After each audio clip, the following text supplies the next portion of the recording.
Em 26 de julho de 1983, dois estudantes da Vero Beach High School na Flórida, Lynn Elliott, de 17 anos, e Reagan Martin, de 14 anos, estavam pegando carona para a praia de Wabasso quando foram apanhados por David Allen Gore e seu primo Fred Waterfield. Em vez de serem deixadas na praia, as meninas foram levadas para uma casa próxima, de propriedade dos pais de Gore. Pouco depois de chegar, Waterfield saiu, sentindo-se desconfortável após ver sua irmã durante a viagem. Gore amarrou ambas as meninas, colocou-as em quartos separados e as agrediu sexualmente. Enquanto ele atacava Reagan, Lynn escapou e correu pela entrada da casa. Ela estava nua, com as mãos amarradas atrás das costas. Gore percebeu o que ela estava fazendo e correu atrás dela, também nu. Enquanto ele a perseguia, Lynn perdeu o equilíbrio, caiu e Gore a alcançou. Ele tentou arrastá-la de volta para casa, mas Lynn reagiu, então Gore a jogou no chão e atirou nela 2 vezes na cabeça a queima-roupa. O filho de um vizinho presenciou todo o incidente enquanto andava de bicicleta e rapidamente alertou a polícia, o que resultou em um impasse de 90 minutos entre Gore e a polícia. Eventualmente, a polícia prendeu Gore e revistou a casa, onde encontraram uma aterrorizada Reagan, no sótão, nua, algemada e com cabos elétricos amarrados em suas pernas. Enquanto a polícia interrogava Gore, a verdade sobre seus horríveis crimes emergiu e em 7 de dezembro de 1983, Gore direcionou a polícia aos restos mortais de 3 de suas 6 vítimas de assassinato, Barbara Ann Bayer, Xiang Huang Ling e sua filha Yinghua Ling. Além disso, ele confessou ter matado outras 3 meninas e 2 mulheres.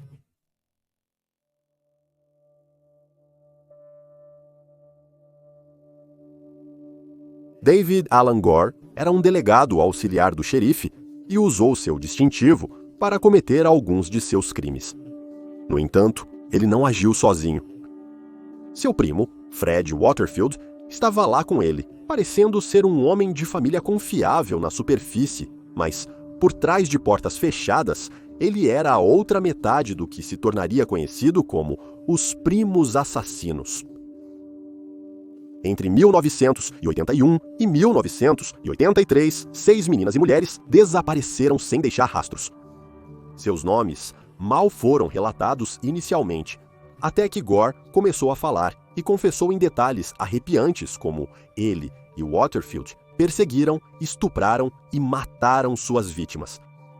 Sua série de assassinatos começou em 19 de fevereiro de 1981, quando Gore usou seu distintivo de polícia para atrair Yinghua Ling, de 17 anos, para seu caminhão. Ele então a levou para a casa de sua mãe, com quem ela morava. Gore e Waterfield então sequestraram ambas as mulheres, as agrediram sexualmente e as assassinaram. A dupla então desmembrou as 2 mulheres e colocou suas partes do corpo em tambores de óleo que eles enterraram. Estes assassinatos foram seguidos pelo abuso sexual e assassinato de Judith Daly, de 35 anos. Em 15 de julho de 1981, Gore danificou o carro de Daly e depois ofereceu a ela uma carona até o telefone mais próximo. Ele alegou mais tarde ter descartado o corpo dela em um pântano. Uma semana após o assassinato de Daly, Gore tentou sequestrar novamente uma adolescente usando seu distintivo auxiliar de polícia. Após uma reclamação do pai da menina, ele perdeu seu distintivo. Pouco tempo depois, a polícia o descobriu escondido no carro de uma mulher, com um scanner de polícia, algemas e uma pistola. Ele foi condenado por invasão armada e sentenciado a 5 anos de prisão, mas foi libertado em liberdade condicional em março de 1983. Em 20 de maio de 1983, apenas 2 meses após ser libertado da prisão, Gore e Waterfield pegaram as caroneiras de Orlando, Angélica Lavallee e Barbara Ann Bayer, ambas com 14 anos. Eles abusaram sexualmente e assassinaram ambas as meninas e desmembraram seus corpos. Pouco mais de 2 meses depois, Gore e Waterfield foram finalmente capturados após o assassinato de Lynn Elliott.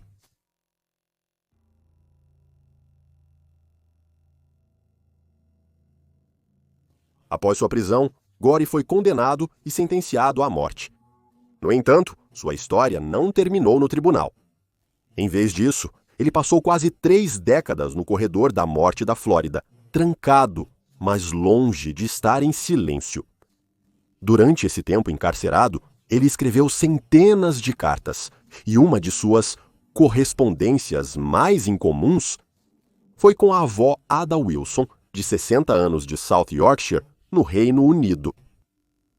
Wilson tornou-se obcecada com o caso dele e afirmou ver a humanidade nele. Em troca, ela recebeu obras de arte de Gore e cartas nas quais ele descrevia em detalhes para ela seus horríveis métodos de matar. Ele também disse a ela que havia assassinado outras 30 mulheres e enterrado seus corpos em um pomar de citros.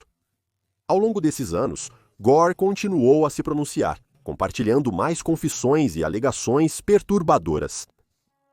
Ele falou sobre suas fantasias, expressou arrependimentos e mencionou encontrar a religião. Ele até afirmou que Deus o havia perdoado. O que foi mais assustador, no entanto, foi que ele nunca realmente pediu misericórdia. Em seus últimos apelos, ele não lutou contra sua sentença. Era como se ele estivesse esperando, contando os dias, para o que ele chamava de seu verdadeiro castigo. E, eventualmente, aquele dia chegou.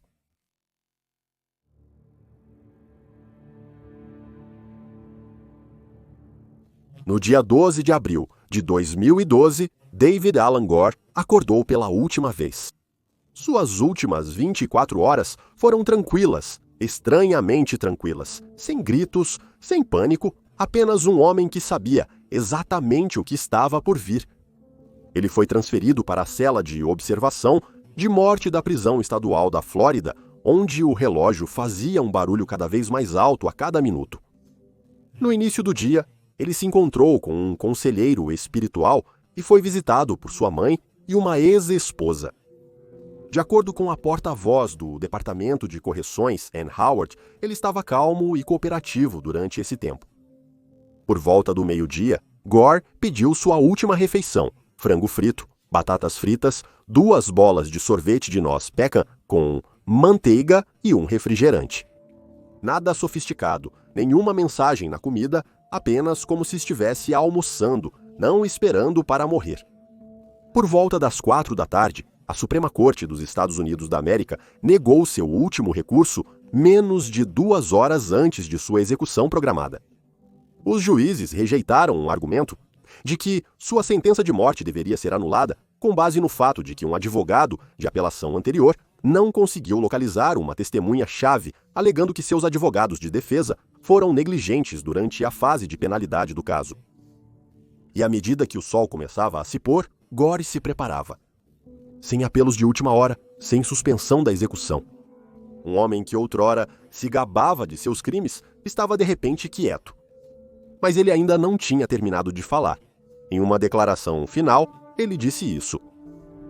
Gostaria de dizer ao Sr. e Sra. Elliott que estou verdadeiramente arrependido pela minha parte na morte de sua filha. Desejo, acima de tudo, que minha morte pudesse trazê-la de volta. Eu não sou o mesmo homem hoje que era 28 anos atrás. Quando aceitei Jesus Cristo como meu Salvador, me tornei uma nova criatura em Cristo. E sei que Deus realmente me perdoou pelos meus pecados passados. Consigo enfrentar o hoje, porque sei que Cristo vive em mim. O apóstolo Paulo disse, morrer é lucro. Então, eu não temo o hoje, mas realmente anseio por passar a eternidade com Cristo. Sr. e Sra. Elliott, orei por vocês dois e rezo para que possam encontrar a paz que somente Cristo pode dar. Por último, só quero dizer que tive uma enorme quantidade de remorso e rezo para que você e sua família possam me perdoar. Deus abençoe todos vocês. Sua expressão de remorso contrastou fortemente com sua longa correspondência com vários amigos por correspondência, na qual ele se gabava de seus crimes e se deleitava com sua notoriedade. Cartas que Gore escreveu para Tony Tialha, de Las Vegas, foram posteriormente publicadas no livro Serial Killer Whisperer, de Pete Early, e elas claramente indicam que ele não sentia remorso.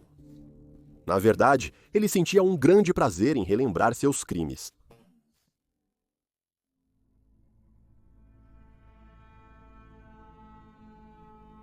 Exatamente às 6 da tarde, as portas da Câmara da Morte se abriram. David Alan Gore entrou sem oferecer resistência. Preso à maca, olhando para as luzes frias acima dele, ele teve uma última chance de falar e a aproveitou. Com uma voz calma, quase robótica, ele disse: "Lamento pela dor que causei. Eu não sou o mesmo homem que era. Eu sou um cristão. Estou pronto para ir para casa." Enquanto as famílias das vítimas assistiam da sala de observação, não havia paz em suas palavras, nenhum encerramento real, apenas o fim de um monstro que uma vez caçou seus entes queridos como presas. Às 6h13 da tarde, a injeção letal começou. Às 6h19, David Alan Gore foi declarado morto. Ele tinha 58 anos de idade. Alguns dizem que ele parecia em paz. Outros dizem que ele não merecia paz.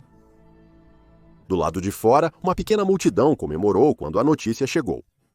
Para eles, a justiça não havia sido rápida, mas finalmente havia chegado.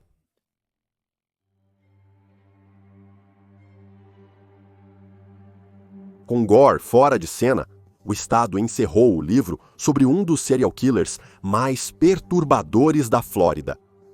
No entanto, para as famílias que ficaram para trás, esse capítulo nunca realmente termina. Existem 6 vítimas confirmadas, dezenas de confissões e a assustadora possibilidade de que algumas nunca foram encontradas. Fred Waterfield, primo de Gore e parceiro no crime, não enfrentou a pena de morte. Ele foi condenado à prisão perpétua e permanece atrás das grades até hoje. Algumas pessoas acreditam que ele foi o mentor dos crimes, enquanto outras insistem que ele apenas estava junto para o passeio. De qualquer forma, ele ainda está vivo, enquanto suas vítimas não estão. A história de Gore ainda aparece online. Suas cartas, seus desenhos e até mesmo páginas de fãs mórbidas existem que dissecam seus crimes e por que ele os cometeu. Mas não há uma resposta real, apenas uma verdade inegável. David Alan Gore não era um monstro espreitando nas sombras. Ele era seu vizinho, seu guarda de travessia escolar, um homem com uma família e um emprego que vivia silenciosamente entre as mesmas pessoas que planejava destruir. E no final, isso é o que o torna ainda mais aterrorizante.